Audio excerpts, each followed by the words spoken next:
why do you want to activate your Kundalini? And why Kundalini activation is an important step or is an important practice when you are on the path of yoga. I have seen from a long time that Kundalini nowadays becoming more popular and popular and popular. Why is this happening? And what is the purpose behind it? If we see, the custodian of Kriya Yoga, which is generally practiced in Kundalini, is Mahavatar Babaji. His real name is Maharishi Matang. You must have seen his pictures. You can see it here. Kundalini practice is made popular by a person named Yogi Bhajan. Yogi Bhajan, when he traveled from India to US, he brought Kriya Yoga with him, and from there it has become a huge part of the practices of yoga, and people start liking it. Specifically, that part of Kriya Yoga which you practice nowadays, which you see when you say, I practice Kundalini or I have seen Kundalini Tantra, Kundalini Yoga. That much aspect is popularized by Yogi Bhajan. Originally, you see it's a part of Hatha Yoga. Kundalini is not a separate practice. It is the part of Hatha Yoga. You can say it is one of the purposes. Now let's discuss about what is the main purpose of activation of the Kundalini. When you are on the path of yoga, when we say yoga, I'm talking about liberation. I'm talking about the moksha, which we want to achieve. The union of this Atma, this soul, with the super consciousness, with that creation. We want to become one together. Through this, we achieve liberation, with which we break the cycle of the birth and death. Because this life is full of suffering.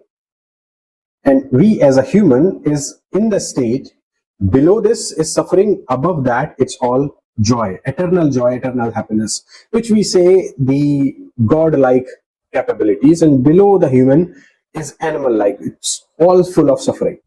So humans are capable of either make their life more miserable, like an animal, full of suffering, or they can enhance, they can liberate their soul or consciousness and can go into the higher realms. The challenge which we face being a human is this body. If we want to achieve liberation, if we want to go and touch that subtle entity, we have to break the boundaries of this body, of this mind. And how do we break the boundaries of this body and the mind? Is through the practices of Kundalini, or you can say through the practices of Hatha. When you start practicing Hatha Yoga, basically is completely connected with the activation of Shakti, with the activation of Kundalini. It's all about balancing your Ira and Pingala nadis. We will discuss in one of the videos about the pure definition of Hatha Yoga. But Hatha Yoga is the basis of Kundalini activation. And what this Kundalini activation is, it's pure pranic energy. This is your pure consciousness, you can say, which is sitting down. And here at the crown, we have Shiva sitting. So we say the seat of Shiva is here, the Shakti is down. And when Shiva and Shakti meet together, liberation happens. What does liberation actually mean? So first, we have to break the boundaries of this body. Break the boundary of this mind, actually. Once we break the boundary of this body and the mind, we are coming in contact with that subtle existence, with that subtle creation, which we say Paramatma, which we say God, you can say universal energy, whatever name you want to give it, you can. So the sole purpose of Kundalini Awakening is what?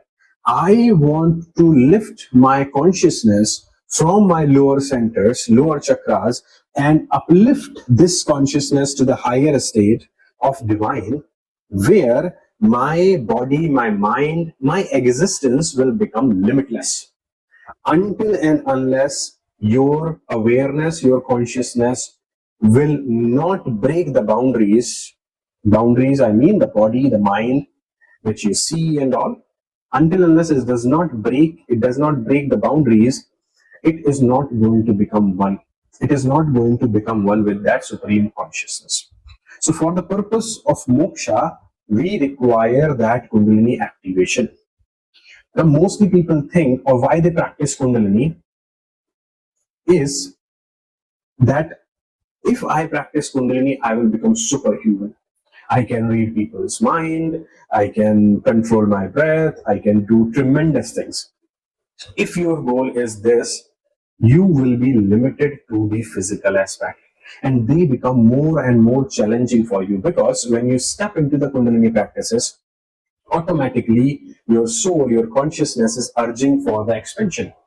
But because you have that mindset, you have that thought that I am doing these practices for the purpose of some supernatural power, or for the purpose of some capabilities through which I can loot people, or I can make myself popular, or I can do like a magic show or something like that, then it has started giving you problems. This is why Kundalini activation, Kundalini awakening is very, very dangerous. You must have heard about this, that Kundalini activation is one of the most dangerous practices.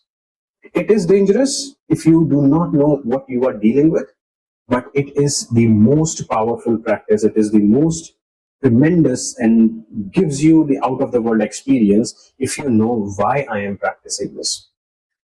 It is also beneficial for us if we are dealing with the problems in our life. We can also work on chakra activation. We can also work on a little bit of Kundalini activation practices. But the primary and the, you can say primary and the final goal, both, is the liberation of the soul, is the liberation of this super consciousness which is inside me, the piece of that super consciousness which is inside me, which we say Atma, or which we say soul. I hope you like this information. Thank you. Namaste.